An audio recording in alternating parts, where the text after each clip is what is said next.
through words or actions when people consider themselves more righteous or moral than other people, based upon their own standards of judgment. When someone has adopted a particular lifestyle or been convicted about certain behaviors that are not necessarily shared by other Christians, they may begin to think of themselves as better than those who differ from them. A holier-than-thou attitude is a slippery trap that can easily ensnare. God often gives us specific personal convictions as we grow in our faith. But when we wear those convictions like a crown and openly criticize those who don't share them, we are expressing a holier-than-thou attitude. For example, a Christian may become convicted about attending movies shown in theaters. Because of the evil movies usually shown there, this person believes it is wrong for him to financially support the theater. According to Romans chapter 14 verse 14, it would be wrong for him to violate this conviction and attend a movie.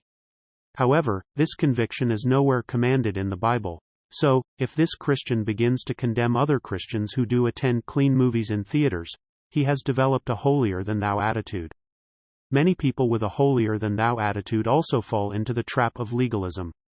Legalists think that their keeping of rules will curry favor with God, and so they tend to put more emphasis on outward behaviors than inward heart motivations. This is the opposite of God's priorities. 1 Samuel chapter 16 verse 7, Luke chapter 16 verse 15. The legalistic Pharisees of Jesus' day had holier-than-thou attitudes. They considered themselves expert keepers of God's law and thus closer to God than other people. But Jesus pointed out that they had missed the whole point of the law. In Matthew chapter 23 verse 23, Jesus said, "Woe to you, teachers of the law and Pharisees, you hypocrites! You give a tenth of your spices, mint, dill and cumin. But you have neglected the more important matters of the law, justice, mercy and faithfulness. You should have practiced the latter, without neglecting the former." When we adopt a holier-than-thou attitude, it means we have begun comparing ourselves with other people instead of keeping our eyes on Jesus as our example. 2 Corinthians chapter 10 verse 12. Those who enjoy their holier-than-thou attitude often gravitate toward those with whom they can compare themselves favorably. They keep this attitude thriving by thinking, "At least I'm not like so and so." We see this attitude demonstrated on social media.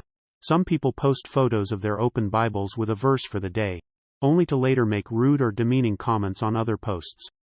Holier-than-thou people don't respectfully engage in discussions about ideas. They belittle, sermonize, and grow angry when challenged. They demand respect but rarely give it. They speak in absolutes even when the Bible doesn't. And they often twist a Bible verse or two to prove that their opinion applies to everyone, even though the whole of Scripture does not support their